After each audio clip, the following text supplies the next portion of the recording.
Oh la sécu d'Olive et Q, j'espère que vous allez bien. Tu te souviens ou pas à l'époque quand on démarrait les vidéos comme ça, sans entrain, avec un aspirateur dans les fesses? Bon voilà, j'avais une petite pensée pour ceux qui nous suivent depuis des années. Tant de chemin parcouru, bientôt une boutique qui ouvre, le poulet qui n'existait pas avant. J'ai passé la première commande de produits, la mastication naturelle, donc on va pouvoir mettre en ligne les produits sur le site internet lafamilleq.com. Allez, trêve de poulet, on commence la vidéo.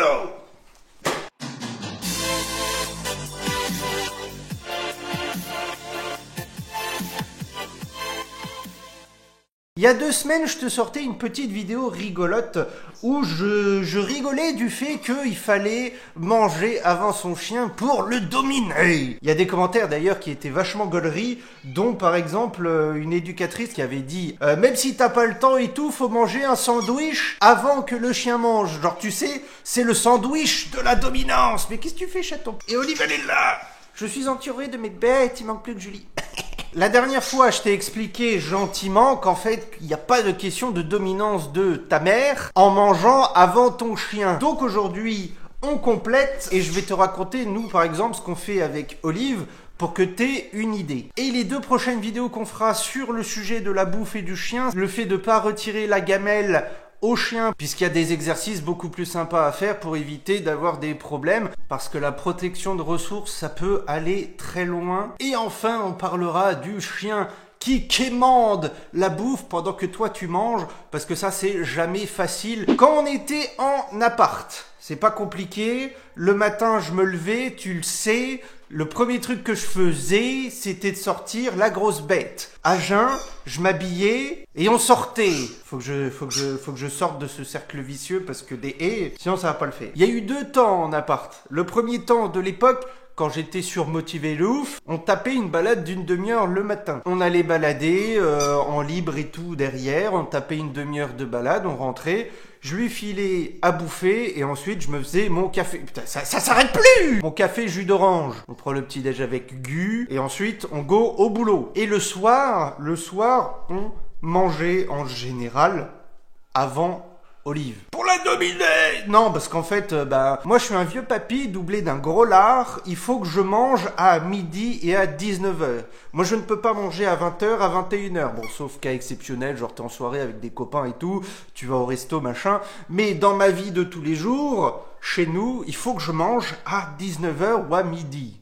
En gros, à peu près. Ce qui fait que on va pas nourrir la bête à 19h, ça fait peut-être un petit peu tôt, encore que on s'en fout également, hein, ça change pas grand chose. Et du coup on faisait une balade le soir. En fait le lien avec ce que je t'ai dit à la fin de la vidéo de la dernière fois et ce que je te redis aujourd'hui, c'est que quand il faisait beau, eh bien souvent les grosses bêtes avec les copains de la résidence, Beamer et Oxy, ils se retrouvaient souvent, on faisait soit la balade ensemble, soit ils jouaient dans la cour, ils se mettaient plein la gueule, ce qui fait que on lui a jamais donné tard à manger non plus, genre à 23h, tu vois. On préférait lui donner juste après nous. Ce qui fait qu'en fait, on a pris l'habitude, on mange vers dans les 19h, on file à bouffer autour de 20h, 20h30. Tu t'en souviens quand on faisait des lives et tout. Parfois, je lui donnais à bouffer pendant qu'on était en live. Et 1h, 1h30 plus tard, elle retrouvait souvent les copains quand il faisait beau. Bon, après, il faisait dégueulasse. Et on se retrouve dans le second temps où j'avais la flemme de faire des grosses balades le matin au réveil et le soir avant de dodo, où on s'est mis à faire juste des sorties hygiéniques, des balades hygiéniques pour qu'en fait elle fasse le pipi, le caca et on rentre. Ce qui fait qu'en fait en termes d'activité, il n'y a plus rien. Donc on aurait pu changer les horaires de pitance pour la grosse, mais en fait pas du tout. On est resté sur le même rythme. Maintenant on est en maison. En maison c'est la même chose, c'est juste qu'en fait au lieu de faire une sortie hygiénique, elle se la fait toute seule dans le jardin. Tu sais, elle va faire son pipi, son caca, au bout de 10 minutes elle revient et tout. On lui file à manger, mais cette fois-ci, j'ai commencé mon petit-déj avant, alors qu'en appartement, le petit-déj, c'était après. Ça change rien, on s'en fout, rien à foutre. Et le soir, y a rien qu'à changer en fait, puisque le soir, elle sort quand elle veut dans le jardin et tout. La balade, on l'a fait après le taf, la grosse balade et tout. Et le midi, quand Julie souvent rentre. Et ça change rien. Du coup, vraiment, ce qu'il faut que tu retiennes avec ces exemples-là, c'est que on aurait même pu permuter et changer des horaires que ça aurait rien changé. En fait, la règle d'or, c'est la praticité par rapport à ta vie, à toi. C'est comme si tu bossais de nuit. On a un frérot dans la famille, sur le Discord et tout, il bosse de nuit. Hein, il est veilleur de nuit. Forcément, tu te doutes bien qu'il va pas donner à manger à sa grosse bête en même temps que quelqu'un qui a un taf de bureau à la con. Pareil, quelqu'un qui travaille en équipe genre de 5h à 13h du mat, ou en équipe d'après-midi, tu te doutes bien que les horaires, ça va pas forcément être la même chose. En fait, il faut tenir compte de sa vie perso et pas de principes de merde. Qu'est-ce que tu fais, toi, avec ça, maintenant? Bon, tu lâches? Et pas tenir compte de principes de merde de gens qui te disent « Ouais, il faut le dominer par le sandwich !» Non, c'est pas ça. C'est juste tu fais en fonction de ta vie. Si t'as ce qu'on appelle en droit des horaires décalés, bah tu fais en fonction d'eux. Si t'as une vie perso particulière parce que tu dois t'occuper d'enfants, tu dois t'occuper de ta maman ou je ne sais quoi, t'en prends en compte sans te mettre la pression. Le chien, il va rien se passer. Que tu lui donnes à manger avant toi, après toi, en même temps, ça change rien du tout. La seule chose à prendre en compte, en dehors de cette évidence de prendre en compte sa vie privée, c'est l'activité. Comme je te l'ai raconté dans l'ancien appart, quand il se tapait sur la gueule avec les copains de la résidence le soir et tout, il faut le prendre en compte. On n'allait pas faire une balade juste après avoir mangé au risque de se mettre sur la gueule avec les copains et que ce soit dangereux pour sa santé, puisque le bidou du chien qui est rempli, si ça commence à secouer dans tous les sens, à se rouler par terre, à se défoncer, à courir comme des porcs,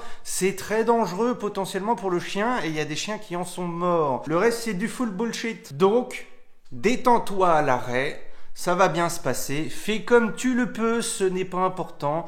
Ton chien a d'autres choses à foutre que de se dire « Mon maître me domine !» parce qu'il bouffe des faritas avant moi. All del Paso.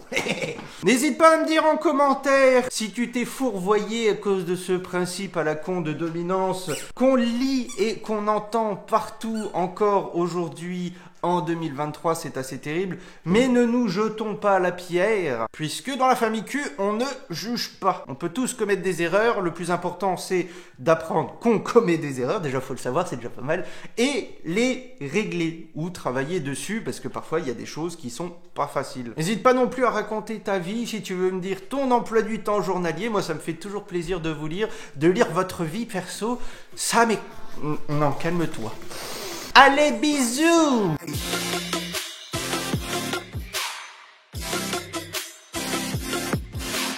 Et je te présente en toute cordialité André, papa, avec ses deux enfants, Kylian et Kevin, jolis boutons qui ont élu domicile sur mon front sans payer de loyer.